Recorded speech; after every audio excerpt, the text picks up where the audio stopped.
Hello and welcome to the premiere edition of this program, Executive Recap, a new program of the network service of the NTA. On the program, presently and subsequently, we shall be bringing you a weekly rundown of significant activities, policies and programs from this top corridor of power as they affect you. So did you miss out on some development from the highest office in the country in the outgone week? Don't worry, you can always catch up here and even get fresh perspectives to them. I am Musbao, then Wahab. Thanks a lot for joining us.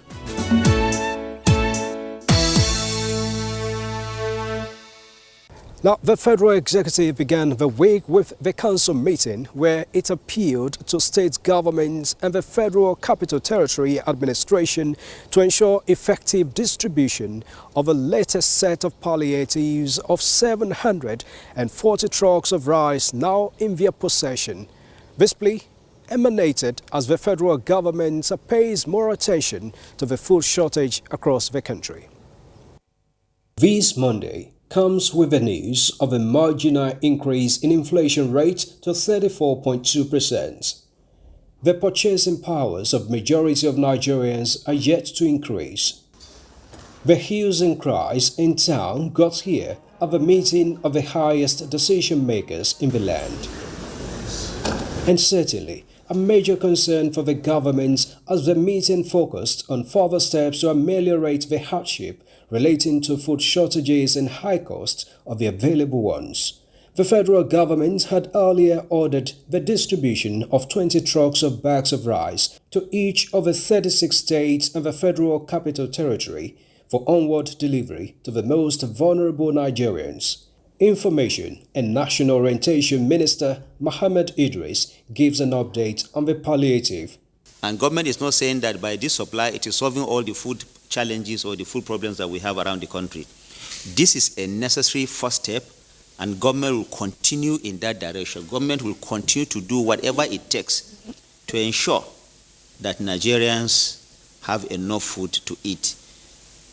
Of course, you also know some of the interventions that the federal government has done in the agricultural sector, boosting our own capacity to produce food, not just for our domestic consumption, but also possibly for export. And government will continue to do that. But then, experiences have shown irregularities in the implementation of such measures in the past. The federal government also wants to appeal to the subnationals to ensure effective distribution of these food items so that those that are most vulnerable have access to this commodity.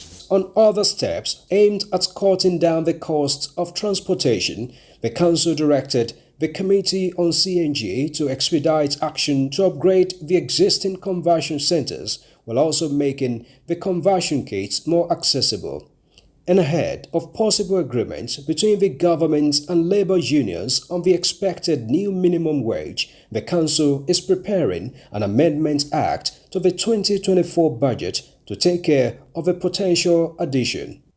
In somewhat cheery news, the minister announced that the talks between the government of Nigeria and that of the United Arab Emirates has resulted in an agreement on the immediate resumption of travels to the UAE for Nigerian passport holders. Today, an agreement has been reached on that, and effective from today, 15th of July, Nigerian passport holders are able to obtain visas to go to the United Arab Emirates. The agreement includes updated controls and conditions to facilitate obtaining a UAE visa. Meanwhile, the Council paid last respect to a former member, Ahmed Mohamed Gusau, who served as Minister of State Mines and Steel in the administration of late President Umar Musa Yar'Adua. He passed away on May 25, 2024. May his soul rest in perfect peace.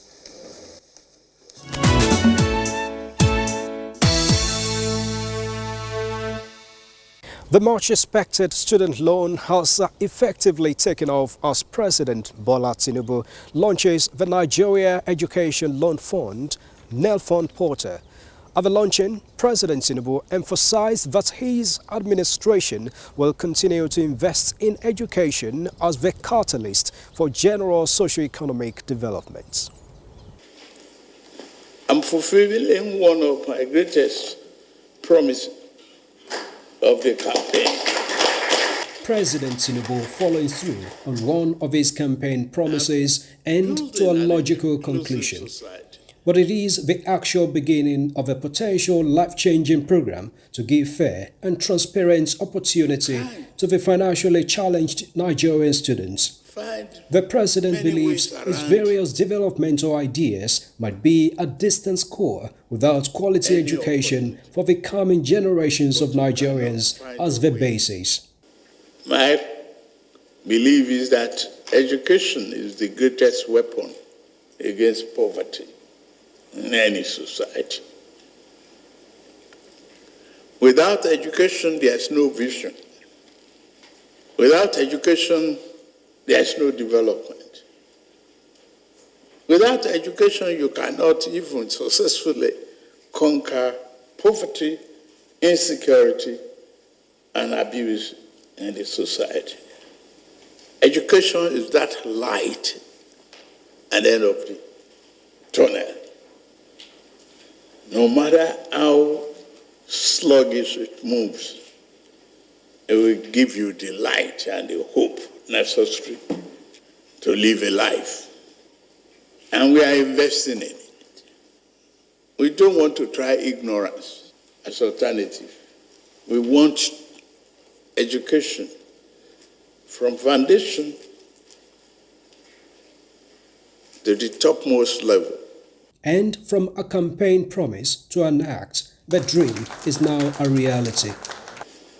At this stage, may I ask if you have enough funding to disburse to the students who had applied?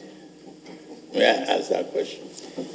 Your Excellency, you certainly may. At this stage, we have more than enough funding. When we start to promote this properly, we will probably need more. But right now, we can disburse to every single person who has applied. Thank you, sir. Well, thank you very much. Within the first 2 months of the portal, about 103,000 students have so far applied for the loan from various public tertiary institutions, including universities, polytechnics, and colleges of education. And now, in the first set, the scheme is taken off with about 33 billion naira. Representatives of selected institutions and students from across the 6 geopolitical zones now know the scheme is a reality. Every student, every applicant can apply for 2 loans, one for their education and the other one for their upkeep. One is contingent on the other because you can't apply for the upkeep unless you've applied for the fees. We are very proud of this. And we, as Nigerian students, will call it a new dawn in the education sector. During the presidential disbursement today, you can see people who applied. Whatever background you belong to, you can access the loan. It was so transparent. Once you apply, you get it, irrespective of your status, your age, and your class. Now, in case you don't know, here's how it all started. This scheme was one of his promises during campaigns for the 2023 presidential election. The ever-productive Nigerian youth, the greatest of the greatest of the greatest of the greatest of the greatest of the greatest. A vote-seeking Bola Tinubu demonstrated his connection with the youths. But this was more than a mere campaign strategy. Tinubu went into a pact with the Nigerian students. 4 years program is 4 years. There will be student loan. If you cannot finance yourself, we give you a loan. You complete the education. When you get the work, only when you start working and with the capacity to pay, then you start to pay. Less than 2 weeks into his administration, President Tinubu signed the student loan bill to mark the 2023 Democracy Day for Nigerian students. But then, the executive deemed it necessary to amend some part of the law, and so the amended act was signed on 3rd of April 2024. Issues of management, eligibility, methods of application, repayments and recovery of loans, among others, have been addressed in an amended legislation as endorsed by the National Assembly.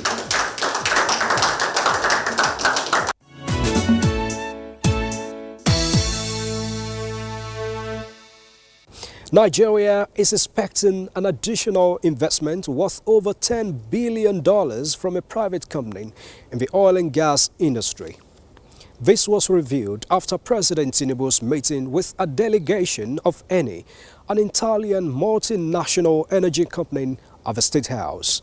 Ente Nacional Hidrocarburi, NTA, has been in Nigeria since 1962, but some operational bottlenecks have reportedly hindered the operation in recent times. After the meeting with President Tinubu, Minister of State for Petroleum, Oil, Henneken Lokobiri, disclosed that the issues have been resolved. We have resolved all the issues, NNPC, NUPRC, Attorney General's Office, Minister of Petroleum, all of us were involved in resolving all the issues, and I believe that we have agreed. And very soon we'll come and brief the President formally about the outcome of it. Having just, had a deal with Owando, to exit their onshore assets, I've decided to come and then play big in the offshore, in the deep water. Yeah, I'm really impressed with what they are bringing on board, especially as it will affect gas, because gas is the direction that we are going right now. And we are moving into a new Nigeria with gas evolution. Key players in the sector attribute the headway being recorded in this direction to the conducive environments being created by the Tinubu's administration. Mr. President, reforms are working. We are seeing sustained return of our partners into the investment field, and we are seeing increasing participation and interest to invest in our country, and this is also showing up in our current performances. We are implementing the reforms of Mr. President that relates to the initiatives that incentives that have been granted, and that is creating sanity and confidence in the mind of investors.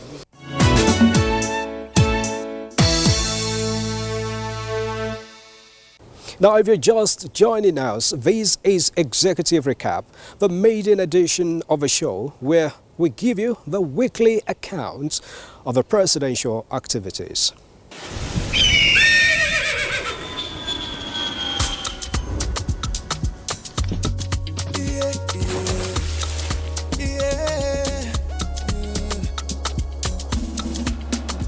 From the Atlantic across the savannah to the Sahara, we rise, a land of the free, we know they tire. We dream great, our spirit is undying. Resilient, rooted like palm tree, we sway in colors, we turn dark into light, we make solutions, we ignite passion, yeah. Ethnicity is unique, we have more than just a nation. We are Nigeria, we are Nigeria, strengthening unity, we know they carry lives. We are Nigeria, we are Nigeria, together live the dream of a land with great destiny. We are Nigeria. I am the real Nigerian. Brought to you by the National Orientation Agency, NOA. During the week, the administration also averted another looming industrial action by the organized labor. That was when the protracted disagreement over the prospective new minimum wage was finally put to rest as federal government and the organized labor unions agreed on a new minimum wage of 70,000 naira. The parties reached this agreement after a meeting chaired by President Bola Tinubu at the State House. Leaders of the organized labor unions were back in the State House exactly a week after the previous meeting with the president. It was the leeway demanded by the Labour leaders to consult with their larger organs over an earlier discussion here. Yet, the parties were prepared to put the issues to rest with the talks behind closed doors. In the struggle for Nigeria, there is victory. That sound broke out of the room after over an hour of a meeting. A meeting point has been found.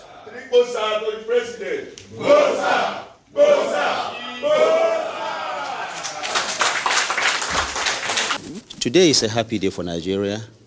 We're happy to announce today that both the federal government and the organized labor have agreed on an increase on the 62,000 naira minimum wage.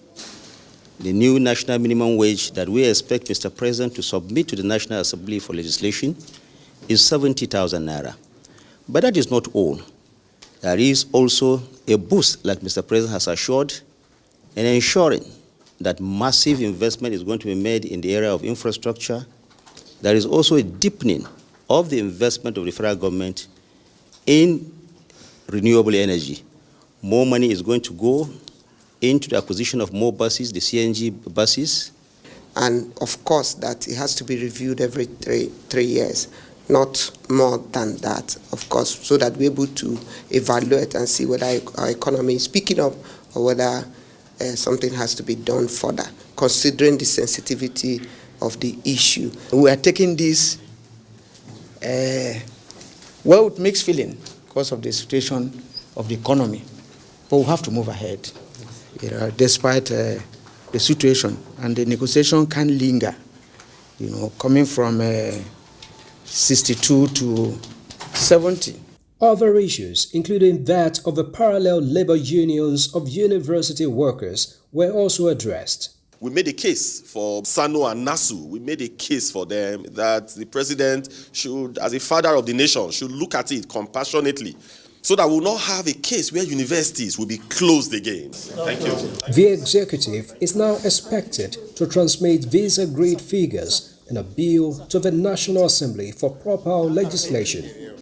Already, the National Legislature is in receipt of an amendment bill to the 2024 budget to accommodate the increment to the federal workers' salaries and wages. Now the buck is passed to the sub-nationals to also domesticate this decision in their respective states.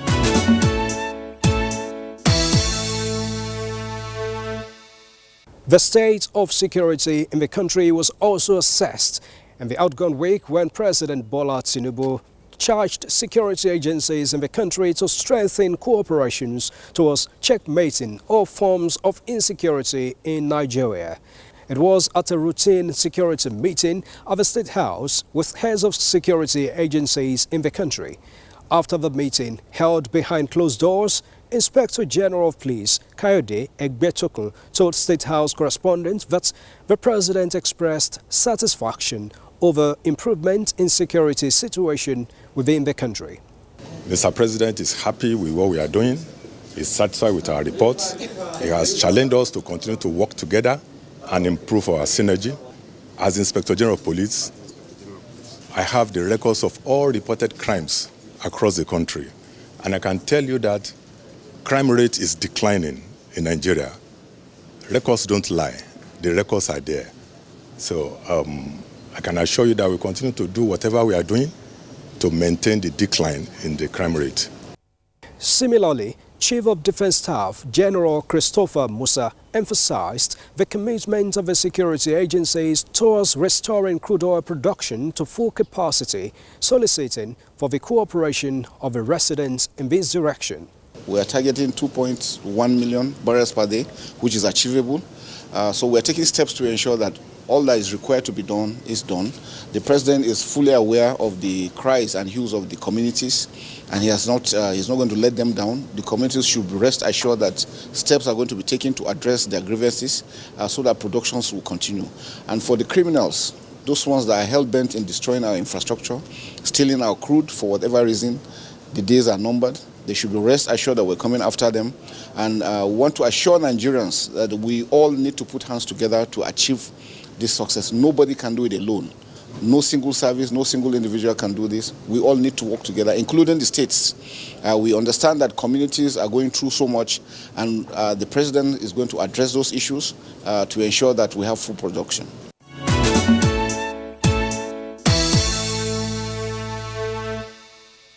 President Bola Tinubu is promising that the federal government will continue to ensure that investments in key sectors of the economy follow clear timelines and are impactful on the lives of citizens. President Tinubu, who received the management of the Aluminium Smelter Company of Nigeria, ASCON, led by the chairman Alexei Anatov of the State House, said the government is keen on reviving the smelter company in Ikotabasi, Akwa Ibom State. President Tinubu emphasized the need for clear vision and detailed plans in the steel and energy sector, adding that there must be timelines.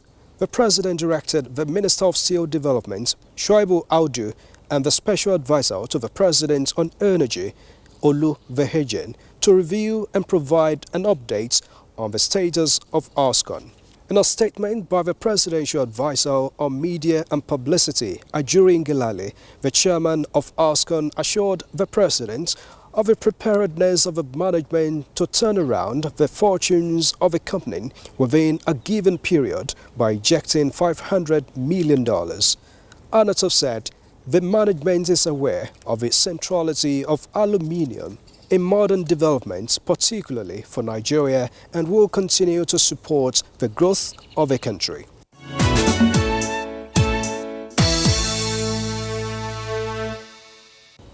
Now, the federal government has instructed the Ministry of Solid Minerals Development to issue mining licenses if they are tied to local value addition.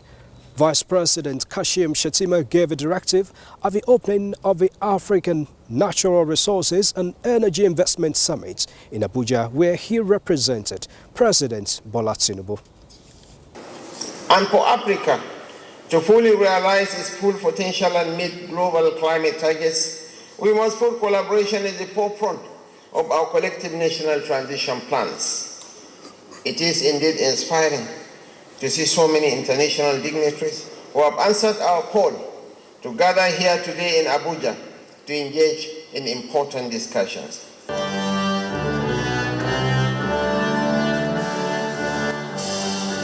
This summit, featuring Africa's natural resources accounting officers, aims to contribute to the economic growth of the continent through sustainable energy transition and tackling climate change. This government is fully committed to creating an enabling business environment to attract investment that encourages value addition on solid minerals before they are exported. We recognize the losses incurred from exporting crude mineral commodities and understand that it is the time to change this narrative. By doing so, we aim to ensure that our teeming youth are actively engaged in economic activities, acquiring skills, and contributing to the nation's foreign exchange earnings. The summit explores how Africa's resources can boost economic prosperity, empower marginalized communities, and break the cycle of debt, thereby funding transition plans and ushering in a greener Africa. We are now saying we must all have one policy so that we can harness our value from the minerals. Of course, infrastructure development is very critical, and we really thank the governments. They've done their best. Unfortunately, minerals never happen in cities. They are found in rural areas. They need roads, they need electricity. So these are some of the enablers that we want to address here, and the biggest of them is capacity building. We need to achieve capacity to do that. The era of illegal mining in Nasarawa State have been reduced to a minimum. We are already profiling the artisanal miners, indigenous miners, provide them, empower them with resources and implement. We are doing that in conjunction with the Solid Mineral Development Fund. The two-day summit also avails the opportunity for African leaders to establish a new ecosystem to foster participation in the mining sector, finance the transition and effective utilization of natural resources revenues, and maximize opportunities in the agricultural sector in Africa's sustainable development.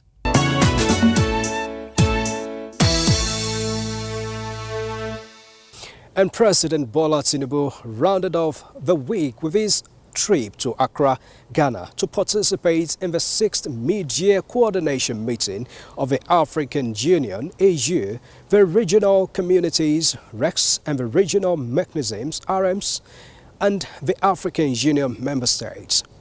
And that's how we'll leave the show for this time. Remember, it is the maiden edition of Executive Recap on NTA. Join us again next week and always for another package of the show.